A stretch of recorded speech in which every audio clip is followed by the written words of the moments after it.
Welcome back to Tightwad Workshop. My big news today is that I've recently become a house husband. Now, unless you want to look like a clueless noob on your first day, it's important to do some background research before you start a new job. With that in mind, let's jump across to YouTube and see what instructional videos we can find about how to be a good house husband.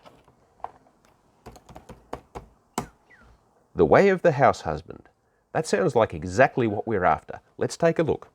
職業は専業主婦です。完全手作り純度 100% やで。調子ぐらいいいし。白いもんと色柄もしまわへんか。色移りなめとんのか。金ならある。とっとと物を用意してくれ。あとポイントカードは作れるか? So after many minutes of study, it looks like the primary tool of a house husband is an apron.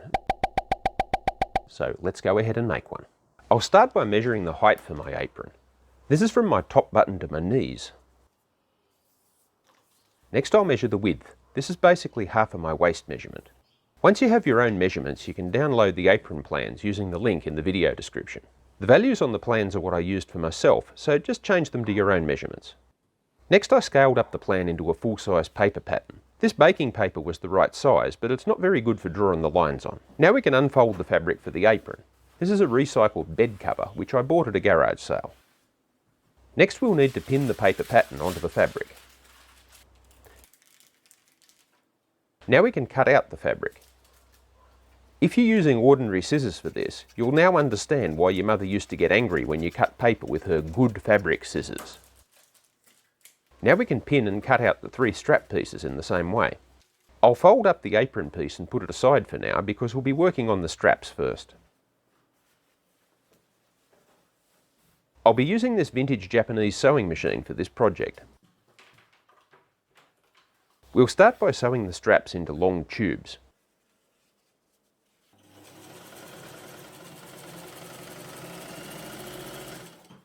Next we'll use a safety pin to turn the tubes inside out. Start by attaching the safety pin to the seam edge, then push the head of the safety pin inside the tube.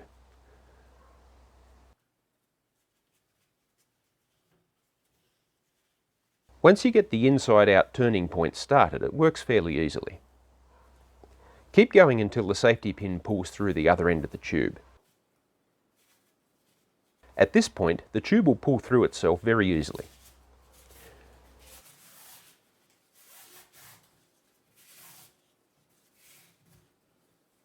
As you can see, we now have the seam on the inside of the tube. Next we need to press the tube flat with an iron.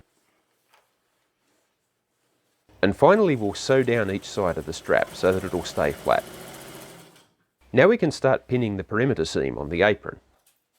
Do this by folding the edge over twice, about 10 millimeters or 3/8 of an inch each time. Then secure the fold with pins. Now we can test fit the next strap. Keep the seam side of the strap facing down, then slip it under the apron seam and secure it with a pin like this.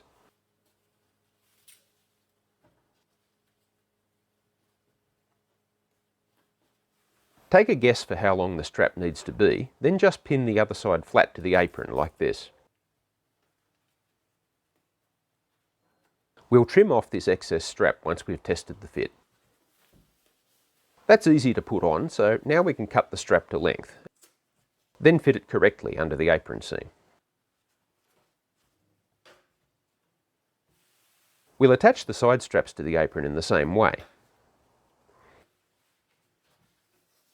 Here's where I realised I'd put all the pins in backwards. Having the heads facing this way will make the pins much harder to remove while I'm sewing the seam up. I didn't want to have to re-pin everything, so I just turned the apron round and bunched up the cloth under the sewing machine's arm. This isn't the right way to do it, but it's still got the job done. I like to reinforce the strap attachments by using my sewing machine's reverse feature to sew across, back and then forward again.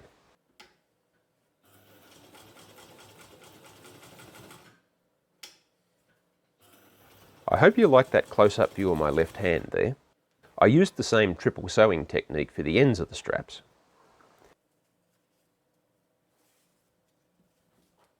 I'll try to keep my hands out of the way this time.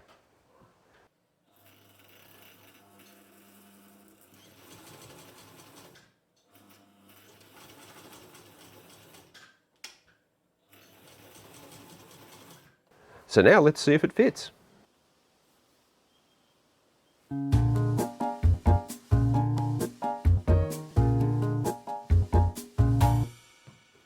That's all for now. Thanks for watching. Tightwad Workshop is filmed in front of a live studio audience.